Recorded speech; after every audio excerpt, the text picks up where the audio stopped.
Students, welcome to Edufly जेनीट। और last के क्लास में हमने एरोमेटिसिटी के बारे में पढ़ लिया था। एरोमेटिक कंपाउंड क्या होते हैं, एंटी एरोमेटिक कंपाउंड क्या होते हैं, नॉन एरोमेटिक कंपाउंड क्या होते हैं। मैंने वो आपको बता दिया था कि किस तरीके से आप चेक करोगे। उसमें बेसिकली आपको हकल्स रूल फॉलो करना पड़ता है। हकल्स रूल क्या बोलता है कि भाई एरोमेटिक के लिए कि सिस्टम जो होना चाहिए, ऑर्गेनिक कंपाउंड जो होना चाहिए, वो साइक्लिक और प्लेनर होना चाहिए। दूसरा अगर बात करें तो जितने भी एटम हैं वो क्या होने चाहिए, इन्वॉल्व होने चाहिए शेयरिंग ऑफ इलेक्ट्रॉन में। और थर्ड बोलता है कि 4n+2 पाई इलेक्ट्रॉन होना चाहिए। ठीक है। इसी के बाद एंटी एरोमेटिक के लिए क्या बोला गया था उसमें हकल्स रूल में कि दो तो जो रूल थे वो सिमिलर थे, किसके जैसे, एरोमेटिक वाले, साइक्लिक और प्लेनर। और साथ में जितने भी एटम है वो इन्वॉल्व होने चाहिए शेयरिंग ऑफ इलेक्ट्रॉन में। लास्ट रूल वहां पे चेंज हो जाता है, 4n पाई इलेक्ट्रॉन हो जाता है। यहाँ पे 4n+2 पाई इलेक्ट्रॉन था किसमें, एरोमेटिक कंपाउंड में, लेकिन एंटी एरोमेटिक में 4n पाई इलेक्ट्रॉन है दोनों में। और एक बहुत ही मेजर डिफरेंस है, वो क्या है कि भाई एरोमेटिक सिस्टम जो होते हैं वो हाईली स्टेबल सिस्टम होते हैं और एंटी एरोमेटिक कंपाउंड जो होते हैं वो हाईली अनस्टेबल सिस्टम होते हैं। ठीक है। नॉन एरोमेटिक जो हकल्स रूल को फॉलो ना करे। इससे रिलेटेड और मैं क्वेश्चन जीओसी के एक ही साथ में सारे क्वेश्चन में करवा दूंगा जब मेरा ये टॉपिक कंप्लीट हो जाएगा। तो आज का जो टॉपिक है वो है हाइपर कॉन्जुगेशन। तो हाइपर कॉन्जुगेशन क्या होता है, आपने देखा होगा कि प्लस एच इफेक्ट या माइनस एच इफेक्ट है ना, नेगेटिव हाइपर कॉन्जुगेशन या पॉजिटिव हाइपर कॉन्जुगेशन। इसको भी दो पार्ट में डिवाइड करते हैं हम लोग। तो सिंपल इसका डेफिनेशन देखते हैं कि होता क्या है हाइपर कॉन्जुगेशन। तो इसमें सिंपली आपको क्या करना है, when alpha carbon hydrogen are in the conjugation with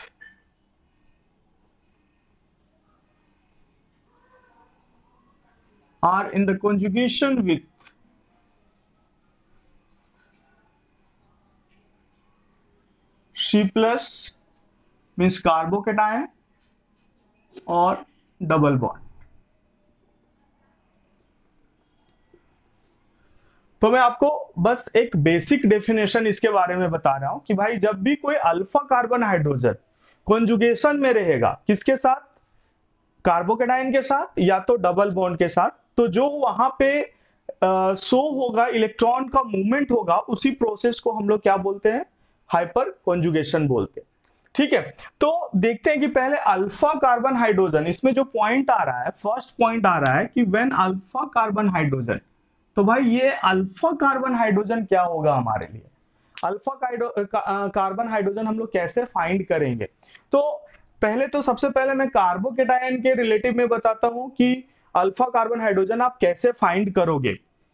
तो अगर मैंने ये ले लिया CH3 CH2 CH2+, इसमें आप देखोगे कि कार्बोकेटायन कौन सा है, कार्बोकेटायन है यहाँ पे CH2+। तो आपको क्या मानना है कि भाई जो भी हमारा कार्बोकेटायन सिस्टम है वो हमारे लिए एक सिस्टम मान लो। कार्बोकेटायन को आपने एक सिस्टम मान लिया, उसे आपने सर्कल कर दिया, या आप इमेजिनेशन करके कर सकते हो, या उस समय अगर आप स्टार्टिंग सीख रहे हो कि अल्फा कार्बन हाइड्रोजन होता क्या है, तो आप क्या करो, उसे आप एक सिस्टम मान लो और उसका जो फर्स्ट कार्बन है वो क्या होगा, अल्फा कार्बन होगा। नेक्स्ट कार्बन बीटा कार्बन होगा। ठीक है। तो इसी तरीके से जैसे हमने आईयूपीएससी नेमिंग में 1 2 3 4 5 इस तरह करा है, यहाँ पे अल्फा बीटा गामा डेल्टा चलता है। ठीक है। किसी भी जो सिस्टम है उसके रिलेटिव में फर्स्ट कार्बन क्या होगा, वो होगा अल्फा कार्बन होगा। ठीक है। तो यहां पे अगर आपसे पूछा जाए कि अल्फा कार्बन कौन है, तो भाई ये है alpha hydrogen, hydrogen attached with alpha carbon, वो क्या हो जाएगा, अल्फा हाइड्रोजन हो जाएगा। तो आपसे पूछा जाए कि इस सिस्टम में अल्फा हाइड्रोजन कितना है, क्या बोलोगे आप कि सर यहाँ पे 2 अल्फा हाइड्रोजन है। ठीक है। ये हमारे लिए सिस्टम था, कार्बोकेटायन था। इससे रिलेटेड जो फर्स्ट कार्बन है, जो फर्स्ट कार्बन अटैच्ड है, उसे हम लोग क्या बोल दे रहे हैं, उसे हम लोग अल्फा कार्बन बोल रहे हैं। और उसी से जो अटैच्ड है हाइड्रोजन, दो हाइड्रोजन, उसे हम लोग क्या बोल दे रहे हैं, अल्फा हाइड्रोजन बोल दे रहे हैं। ठीक है, एक और एग्जांपल इसमें आप बताना क्या है अल्फा कार्बन, CH3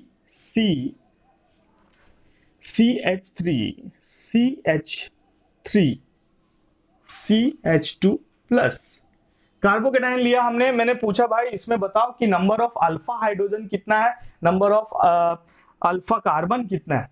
ठीक है, तो आप क्या बोलोगे कि सर ये हमारा सिस्टम है, सबसे पहला आपको ये देखना है किसके रिलेटिव में आपको फाइंड करना है, कार्बोकेटाइन के रिलेटिव में फाइंड करना है, डबल बॉन्ड के रिलेटिव में फाइंड करना है, फंक्शनल ग्रुप के रिलेटिव में फाइंड करना है। तो जो भी जिसके भी रिलेटिव में आपको फाइंड करना है, आप करोगे क्या, उसे आप सिस्टम मान लोगे और उससे रिलेटेड जो फर्स्ट कार्बन अटैच्ड होगा उसे आप क्या बोल दोगे, उसे आप बोल दोगे अल्फा कार्बन।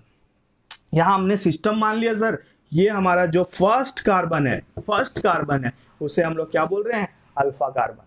तो इस सिस्टम में अगर आपसे पूछा जाए कि भाई अल्फा कार्बन एक है, अल्फा हाइड्रोजन कितना है भाई, आप क्या बोलोगे कि सर यहाँ पे जो अल्फा हाइड्रोजन है वो एक भी नहीं है, क्योंकि अल्फा कार्बन से एक भी हाइड्रोजन अटैच नहीं है, इसलिए हम लोग क्या बोलेंगे, यहाँ पे इस कंपाउंड में कोई भी अल्फा हाइड्रोजन प्रेजेंट नहीं है। ठीक है, तो आपको समझ में आ गया होगा कि अल्फा हाइड्रोजन कैसे फाइंड करते हैं, अल्फा कार्बन हाइड्रोजन कैसे फाइंड करते हैं। कोई सा भी कार्बोकेटाइन सिस्टम है उसको आपने क्या किया, सिस्टम मान लिया, सर्कल कर दो, इमेजिनेशन कर लो, और उसके बाद जो उससे अटैच्ड फर्स्ट कार्बन है उसे आप क्या बोलोगे कि यार ये मेरा अल्फा कार्बन है, और hydrogen which is attached with alpha carbon is called alpha hydrogen. ठीक है, बेसिक चीजें हैं, मैं पूरा जितने भी मेरा आप वीडियो देखोगे मैं बेसिक चीजें बता के चला हूं। अगर ये चीज भी आप फॉलो कर लेते हो ना, जेई नीट और एनसीईआरटी जो भी क्वेश्चन है वो आराम से सॉल्व होंगे। ठीक है, फिर एडवांस लेवल में जाएंगे हम लोग, ऐसा नहीं कि एडवांस लेवल में नहीं जाने वाले हैं, लेकिन ये बेसिक अगर बेस बना लो ना भाई, तभी तो आप फिर एडवांस लेवल में जाओगे ना। ठीक है, तो ये हाइपर कॉन्जुगेशन का कॉन्सेप्ट क्या है, when alpha carbon hydrogen are in the conjugation with carbocation double bond. तो सबसे पहला हमने काम यहाँ पे क्या कर लिया कि भाई अल्फा कार्बन हाइड्रोजन क्या होता है, पहले वो फाइंड कर लिया। तो हमने यहाँ पे कार्बोकेटाइन के रिलेटिव में फाइंड किया। अब क्या करते हैं, अब हम लोग डबल बॉन्ड के रिलेटिव में फाइंड करते हैं कि अल्फा कार्बन हाइड्रोजन क्या होगा। ठीक है, देन फ्रेंड डबल बॉन्ड के रिलेटिव में अल्फा कार्बन हाइड्रोजन हम लोग कैसे फाइंड करेंगे, वो कुछ एग्जांपल हम लोग देख लेते हैं। तो सबसे पहला मैंने एक एग्जांपल ले लिया, CH2 single bond CH double bond CH2। आपसे बोला कि यार ये आपको कंपाउंड दिया गया है ना, आईयूपीएससी नेमिंग करोगे तो ब्यूटीन आएगा, ये 4 कार्बन है, एक डबल बॉन्ड है, ब्यूटीन आएगा। मैंने आईयूपीएससी में आपको ये सब चीजें बताया है। तो इसमें आपसे पूछा जा रहा है कि नंबर ऑफ अल्फा हाइड्रोजन कितने। तो मैंने आपको क्या बोला कि कोई सा भी सिस्टम है, कोई सा भी कार्बोकेटाइन के रिलेटिव में दिया गया है, डबल बॉन्ड के रिलेटिव में दिया है, फंक्शनल ग्रुप के रिलेटिव में दिया है, क्या करो सबसे पहले आप उसे एक कंप्लीट सिस्टम मान लो। ये जो डबल बॉन्ड है इसको मैंने एक सिस्टम मान लिया, सर्कल कर लिया। आप माइंड में भी इमेजिनेशन कर सकते हो, आप अपने में सोच सकते हो कि चलो यार ये मेरा सिस्टम हो गया। मैं यहाँ पे समझाने के लिए क्या कर दे रहा हूँ, इस सिस्टम मान रहा हूं तो इसे मैंने पूरा कंप्लीट सर्कल कर दिया। फिर मैंने क्या बताया कि उस सिस्टम से जो फर्स्ट कार्बन अटैच्ड होगा वो क्या होगा, वो हमारे लिए अल्फा कार्बन होगा। तो यहाँ पे देखिए ये सिस्टम था, इससे फर्स्ट कार्बन क्या हो गया, अल्फा कार्बन। ये हमारे लिए क्या हो जाएगा, सेकेंड कार्बन बीटा कार्बन हो जाएगा। ठीक है, तो अल्फा कार्बन यहाँ पे ये मिल गया। अल्फा हाइड्रोजन क्या हो जाएगा फ्रेंड, अल्फा हाइड्रोजन। तो यहाँ पे कितने अल्फा हाइड्रोजन है, नंबर ऑफ अल्फा हाइड्रोजन 2। इस अल्फा कार्बन के साथ कितने हाइड्रोजन अटैच्ड है, 2। तो ये अल्फा हाइड्रोजन कितना हो जाएगा, 2 हो जाएगा। ठीक है, बहुत सिंपल है, बेसिक चीजें हैं, लेकिन बहुत लोगों को परेशान करती है, इसलिए मैं इस तरीके से बता रहा हूं आपको। ठीक है, इसके बाद और नेक्स्ट एक एग्जांपल, लास्ट एग्जांपल इससे रिलेटेड देख लेते हैं। CH3 CH double bond CH single bond CH3। इसमें से आपको पूछा गया कि ये सिस्टम आपको दिया गया हुआ है, ये कंपाउंड दिया गया है, इसमें आप बताइए कि नंबर ऑफ अल्फा कार्बन कितने हैं, नंबर ऑफ अल्फा हाइड्रोजन कितने हैं। फिर से मैं वही चीज बोलूंगा कि भाई सर ने हमें क्या बताया, सर ने बताया कि भाई जिसके भी रिलेटिव में आपको अल्फा कार्बन फाइंड करना है उसको क्या करो, उसको आप एक सिस्टम मान लो। आपने इसे क्या करा, सिस्टम मान लिया। अब इस सिस्टम के रिलेटिव में जो फर्स्ट कार्बन होगा, इधर से इधर फर्स्ट कार्बन, ये अल्फा कार्बन, इधर से इधर फर्स्ट कार्बन, अल्फा कार्बन। तो नंबर ऑफ अल्फा कार्बन कितने हो गए यहाँ पे, अल्फा कार्बन इक्वल टू 2। अब आपसे पूछा जाएगा कि भाई इसमें अल्फा हाइड्रोजन, तो hydrogen which is attached with carbon, alpha carbon is called alpha hydrogen. इस अल्फा कार्बन में 3 हाइड्रोजन, इसमें 3, तो टोटल अल्फा हाइड्रोजन कितने हो गए, 6 हो गए। ठीक है, तो ये बहुत ही इंपॉर्टेंट है। और क्यों हम लोग अल्फा हाइड्रोजन फाइंड कर रहे हैं या किस तरीके से ये हमें हेल्प करेगा, तो भाई सबसे जो इंपॉर्टेंट पॉइंट इससे रिलेटेड है, हाइपर कॉन्जुगेशन पढ़ाने से पहले ही मैं ये चीज आपको बता देता हूं कि अगर आपको कभी भी एल्कीन का स्टेबिलिटी दिया गया है कि भाई कौन सा एल्कीन कितना ज्यादा स्टेबल है, तो उसके लिए आपको क्या करना है, number of alpha hydrogen find कर लेना है। फिर से मैं बोल रहा हूं यही पॉइंट, अगर आपको पूछा जाए कि विच एल्कीन इज मोस्ट स्टेबल और रिलेटिवली मोर स्टेबल, तो आपको क्या करना है कि भाई आपको number of alpha hydrogen find कर लेना है। जिस एल्कीन के पास जितना ज्यादा अल्फा हाइड्रोजन, वो एल्कीन उतना ही ज्यादा स्टेबल होगा। समझ में आ रहा है? तो फ्रेंड हम लोग एल्कीन की स्टेबिलिटी के बारे में बात कर रहे हैं, तो एक दो एग्जांपल देख लेते हैं। जैसे आपको दिया गया है यहाँ पे CH2 डबल बॉन्ड CH2, यहाँ पे क्या है, ये इथीन मैंने ले लिया।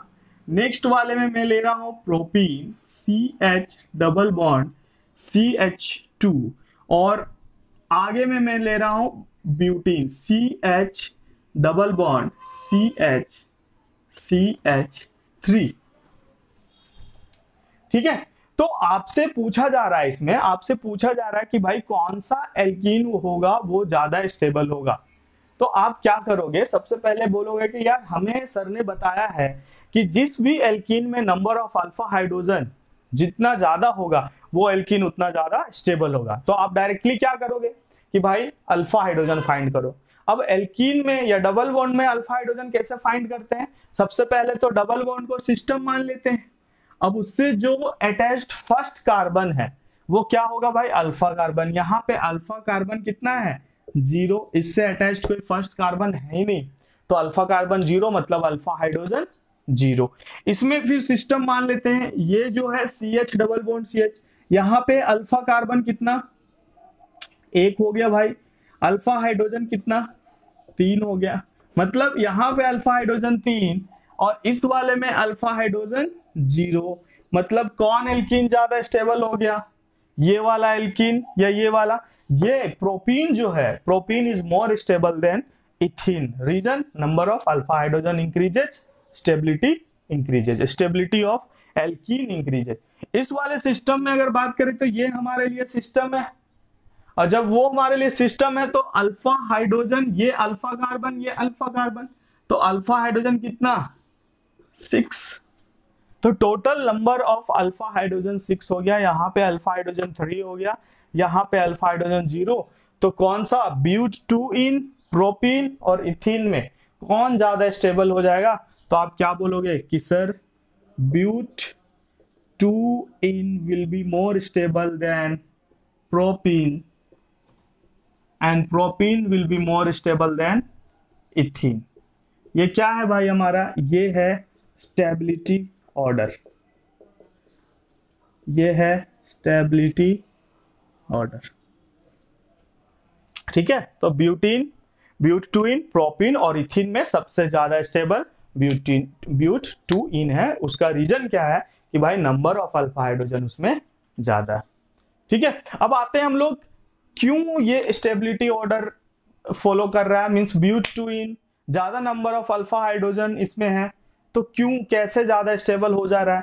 प्रोपीन उसमें थोड़ा सा कम है, इथीन में एक भी अल्फा हाइड्रोजन नहीं है, तो कैसे अल्फा कार्बन हाइड्रोजन किसी भी एल्कीन सिस्टम को स्टेबल बनाता है या अनस्टेबल बनाता है, वो चीजें हम लोग एक बार देख लेते हैं। ठीक है, तो वही कॉन्सेप्ट है हाइपर कॉन्जुगेशन का कॉन्सेप्ट। तो एक बार मैं वो जब आपको समझाऊंगा तो आप बहुत ही अच्छे तरीके से समझ जाओगे कि सर ऐसा यहाँ पे क्यों हो रहा है। लेकिन उससे पहले एक बात आपको ये याद रखना है कि भाई number of alpha hydrogen increases, stability of alkene increases. ठीक है, अब आते हैं हम लोग हाइपर कॉन्जुगेशन के कॉन्सेप्ट पे, क्यों ऐसा हो रहा है। तो फ्रेंड हम लोग समझते हैं कि अल्फा कार्बन हाइड्रोजन कैसे अफेक्ट करता है किसी भी एल्कीन सिस्टम को। ठीक है, तो मैं यहाँ पे एक कंपाउंड ले रहा हूं CH2 single bond CH double bond CH2 और ये आपका कार्बन हाइड्रोजन का बॉन्ड। ठीक है, यहां पे आप ध्यान से समझना, अगर मैं आपसे पूछूं कि इस वाले सिस्टम में क्या कोई सा भी अल्फा कार्बन हाइड्रोजन है, तो आप बोलोगे कि यार ये डबल बॉन्ड का सिस्टम है। डबल बॉन्ड का सिस्टम है तो इसमें से सर सबसे पहले उस सिस्टम को हम लोग क्या करते हैं, एक पूरा डबल बॉन्ड वाले को एक सिस्टम मान लेते हैं और उससे रिलेटेड जो चीजें हैं ये क्या हो जाएगा कि सर ये आपका अल्फा कार्बन हो जाएगा और यहाँ पे 3 अल्फा हाइड्रोजन। अब समझना बात, जैसे रेजोनेंस में मैंने बताया था कि डबल सिंगल डबल में क्या होता है, रिपल्सन होता है। डबल सिंगल डबल में रिपल्सन होता है, रीजन क्या था भाई, वहां पे इलेक्ट्रॉन क्लाउड है। तो इसमें से भी क्या हुआ, यहां पे देखिए ये कार्बन और ये कार्बन हाइड्रोजन, ये हाइड्रोजन का एक इलेक्ट्रॉन, ये कार्बन का एक इलेक्ट्रॉन। इलेक्ट्रॉन तो इलेक्ट्रॉन होगा ना भाई, वो किसी भी बॉन्ड का हो। तो ये दोनों क्या हैं, ये कार्बन हाइड्रोजन का इलेक्ट्रॉन और ये जो है इलेक्ट्रॉन क्लाउड किसका, पाई बॉन्ड का इलेक्ट्रॉन क्लाउड, क्या है कॉन्जुगेशन में, ये दोनों कॉन्जुगेशन में देखिए। और कॉन्जुगेशन सिंपल चेक करने का मैंने आपको ट्रिक बताया था कि भाई क्या करना, अल्टरनेट पोजीशन देख लेना। डबल सिंगल डबल कॉन्जुगेशन में, डबल सिंगल पॉजिटिव कॉन्जुगेशन में, डबल सिंगल नेगेटिव कॉन्जुगेशन में, वैकेंट ऑर्बिटल कॉन्जुगेशन में। यहां पे क्या है देखिए, electron pair single double, double single electron pair. अब ये कार्बन हाइड्रोजन तो सिग्मा बॉन्ड है, लेकिन फिर भी क्या होता है, ये दोनों में रिपल्सन होता है। ये भी एक हाइपोथेटिकल फेनोमेना है। मैंने पहले भी आपको बोला था कि रेजोनेंस एक हाइपोथेटिकल फेनोमेना है। रेजोनेंस एक मनगढ़ंत कहानी था, उसमें साइंटिस्ट ने उस स्ट्रक्चर को प्रूव करने के लिए वो कहानी बनाया कि भाई किस तरीके से हम लोग देखेंगे कि ये रिपल्सन कैसे हो रहा है। यहां पे भी हम लोग क्या करेंगे फ्रेंड, यहां पे भी हाइपर कॉन्जुगेशन में, जैसे एल्कीन का स्टेबिलिटी की अगर बात करो कि इथीन, प्रोपीन और ब्यूटीन हमने लिया, तो ब्यूट-2-इन लिया, तो ब्यूट-2-इन ज्यादा स्टेबल था। इसका रीजन यही था फ्रेंड कि वहां पे नंबर ऑफ अल्फा हाइड्रोजन क्या था, ज्यादा था। और अल्फा हाइड्रोजन कैसे उसको स्टेबल बना रहा है, तो उसके लिए एक थ्योरी दिया गया, उसे हमने क्या बोला फ्रेंड, हाइपर कॉन्जुगेशन बोला। तो हाइपर कॉन्जुगेशन क्या है, it is a hypothetical concept, जहां पे क्या हो रहा है भाई, ये जो अल्फा कार्बन हाइड्रोजन का इलेक्ट्रॉन है और ये डबल बॉन्ड का इलेक्ट्रॉन है, दोनों में रिपल्सन हो रहा है। और जब ये रिपेल होगा तो ये दूर भागेगा, ऑब्वियस सी बात है। रेजोनेंस वाला कॉन्सेप्ट ले आइए, वहां पे एक कंप्लीट इलेक्ट्रॉन था भाई, लोन पेयर था। यहां पे क्या है, यहां पे भाई कार्बन हाइड्रोजन का इलेक्ट्रॉन है। तो साइंटिस्ट ने क्या बोला कि भाई यहां पे जो होगा, ये दोनों में जो रिपल्सन होगा उसके कारण ये इस पे आ जाएगा, इस कार्बन पे आ जाएगा। अब यहां से जो इलेक्ट्रॉन क्लाउड इस पे गया तो दोनों इलेक्ट्रॉन इस पे चला गया, तो यहां पे क्या आएगा, पॉजिटिव। उसको न्यूट्रलाइज करने के लिए क्या होता है, ये नीचे उतर जाता है। समझ पा रहे हो, फिर से मैं एक बार समझा रहा हूं। ये जो इलेक्ट्रॉन क्लाउड है, ये जो इलेक्ट्रॉन है यहाँ पे कार्बन हाइड्रोजन का, और ये जो इलेक्ट्रॉन क्लाउड है डबल बॉन्ड का, ये दोनों में क्या होगा, रिपल्सन। डिफरेंस रेजोनेंस से क्या है, रेजोनेंस में यहाँ पे एक कम प्योर इलेक्ट्रॉन पेयर रहता था, यहाँ पे ये क्या है, कार्बन हाइड्रोजन का इसीलिए बोला जा रहा है कि अल्फा कार्बन हाइड्रोजन होना मस्ट है हाइपर कॉन्जुगेशन के लिए। तो यहाँ पे ये जो इलेक्ट्रॉन क्लाउड है और इसके बीच में जो इलेक्ट्रॉन क्लाउड है, दोनों के बीच में क्या होगा भाई, रिपल्सन होगा। और जब रिपल्सन होगा तो ये क्या होगा, ये दूर भागेगा, इस पे आएगा, और यहाँ पे क्या आएगा, पॉजिटिव चार्ज आएगा। तो एक टाइम के लिए आपको क्या मिल जाएगा, एक टाइम के लिए मिल जाएगा कि ये CH2 है, ये आपका H+ है, और चेंज क्या हुआ, यहाँ पे डबल बॉन्ड हुआ और CH, और यहाँ पे क्या हो गया, सिंगल बॉन्ड हो गया, और इसमें क्या हो गया, नेगेटिव चार्ज हो गया। ध्यान से देखो, समझो, CH2 डबल बॉन्ड, ये H+, मतलब ये कार्बन हाइड्रोजन का बॉन्ड जो हुआ वो थोड़े टाइम के लिए अलग हो गया। मतलब सोचने पे ये फिजिबल नहीं लगता, लेकिन जो स्टेबिलिटी है इथीन, प्रोपीन और ब्यूटेन का, वो इसी के कॉन्सेप्ट पे समझाया जाता है। क्योंकि मैंने आपको स्टेबिलिटी का मतलब क्या बताया है, delocalization of electron, neutralization of electron.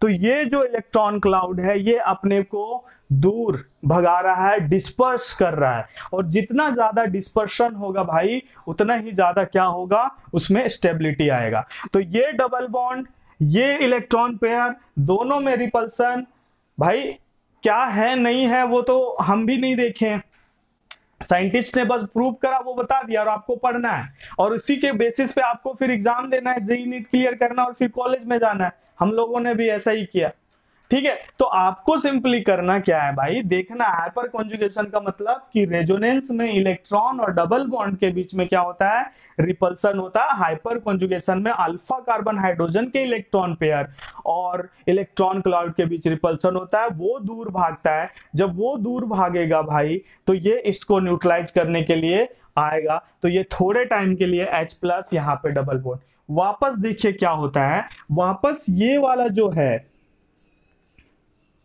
वापस से क्या होगा, यहाँ पे इसका क्या होगा, ये वापस से इस वाले को बॉन्ड को बनाना चाहेगा, या हाइड्रोजन का ऑर्बिटल खाली है, ये समझ के चलो। तो यहाँ पे क्या होगा, H+, ये इलेक्ट्रॉन क्लाउड वापस से इधर जाएगा, और यहाँ पे क्या बन जाएगा, एक बॉन्ड बन जाएगा। तो यहाँ पे पॉजिटिव चार्ज, तो ये वापस नीचे उतरेगा, और इसे भी वापस से आपको ये स्ट्रक्चर मिल जाने वाला है। मतलब इस तरीके से इलेक्ट्रॉन का इसमें भी मूवमेंट होता रहता है। जितना ज्यादा अल्फा हाइड्रोजन उतना ज्यादा इलेक्ट्रॉन का मूवमेंट।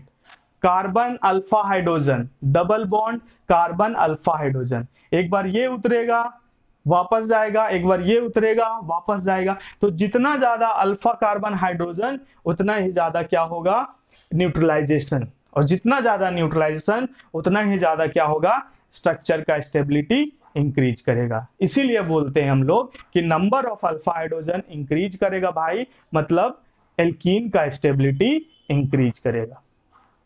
बेसिक तरीके से समझा रहा हूं फ्रेंड, जैसे मैंने समझा था जब मैं आईआईटी का प्रिपरेशन कर रहा था, उसी तरीके से मैं समझा रहा हूं। नहीं समझ में आ रहा है, वीडियो को बार बार देखिए, और कुछ भी डाउट हो तो कमेंट कीजिए, ठीक है। तो यहां पे हमारा हाइपर कॉन्जुगेशन का कॉन्सेप्ट कंप्लीट हो जाता है। इसी तरीके से एक और कॉन्सेप्ट है इसमें, reverse hyper conjugation. Reverse hyper conjugation का कॉन्सेप्ट क्या है वो मैं आपको बताता हूं। अगर आपको हाइपर कॉन्जुगेशन समझ में आ गया है तो रिवर्स हाइपर कॉन्जुगेशन भी बहुत ही इजीली समझ में आ जाएगा।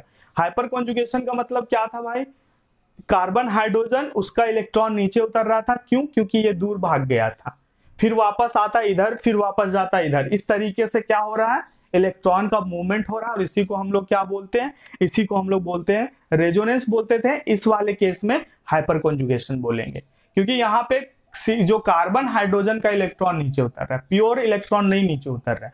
रिवर्स हाइपर कॉन्जुगेशन क्या होगा, इसी का उल्टा कर दो कि जो इलेक्ट्रॉन कार्बन हाइड्रोजन का नीचे उतर रहा था वो ऊपर जाए। तो यहाँ पे हाइड्रोजन के जगह पे कार्बन से ज्यादा इलेक्ट्रोनेगेटिव एटम लगा दो। समझिए, इस एग्जांपल के थ्रू मैंने यहाँ पे लिया CH2, ये हमने लिया Cl, ये सिंगल बॉन्ड CH, और ये क्या हो जाएगा, डबल बॉन्ड CH2। अब देखिए ये जो कार्बन और हाइड्रोजन का और इस वाले का इलेक्ट्रॉन क्लाउड का जब रिपल्सन होगा, अल्फा कार्बन यहां पे भी यही है, electron pair, single bond, electron cloud, क्या होगा, दोनों में रिपल्सन होगा, भागना दोनों चाहेगा। लेकिन यहां पे क्या है, ये जो है पावरफुल है, ये बोलेगा भाई मेरे को दोनों इलेक्ट्रॉन चाहिए। जब रिपल्सन होगा तो ये जो क्लोरीन है वो इस कार्बन का फायदा उठाएगा कि भाई तुम मेरे से कम पावरफुल है, मेरे को ये इलेक्ट्रॉन चाहिए। अब जब ये इलेक्ट्रॉन इसे मिलेगा तो यहाँ पे कौन सा चार्ज आ जाएगा, पॉजिटिव चार्ज, उसे न्यूट्रलाइज करने के लिए वापस यहाँ पे आ जाएगा। तो कौन सा कॉन्सेप्ट ये बन जाएगा, Cl minus CH2 double bond CH single bond CH2 plus. वापस से ये इधर जाएगा और वापस से ये इसमें आएगा। तो ये क्या कॉन्सेप्ट है कि सिंपल आपको समझना, कार्बन के साथ उससे ज्यादा इलेक्ट्रोनेगेटिव एटम लग गया, सिग्मा बॉन्ड बना रहा है, तो वहां पे क्या होगा, रिवर्स हाइपर कॉन्जुगेशन हो जाएगा। ठीक है, इसी को हम लोग क्या बोल देंगे, इसी को हम लोग बोल देंगे फ्रेंड रिवर्स हाइपर कॉन्जुगेशन।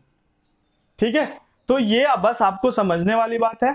जो ज्यादातर यूज आता है प्लस H, इसी को हम लोग क्या बोल देंगे, माइनस H बोल देंगे। ठीक है, तो आपको मैंने बेसिक चीजें बता दिया हाइपर कॉन्जुगेशन से रिलेटेड। इसका एक एप्लीकेशन है और वो एप्लीकेशन आपको माइंड में रख लेना है, क्या, एल्कीन का स्टेबिलिटी चेक करने में। जितना ज्यादा नंबर ऑफ अल्फा हाइड्रोजन उतना ही ज्यादा हमारा एल्कीन क्या होगा, स्टेबल होगा। ठीक है, तो जीओसी का हमारा जो इंपॉर्टेंट पार्ट्स थे, टूल थे स्टेबिलिटी चेक करने के लिए, inductive effect, resonance effect, hyper conjugation, aromaticity, ये कंप्लीट हो गया है फ्रेंड्स। और इससे रिलेटेड नेक्स्ट क्लास में हम लोग ढेर सारे क्वेश्चंस कर लेंगे और उसके बाद फिर हम लोग जाएंगे रिएक्शन मैकेनिज्म।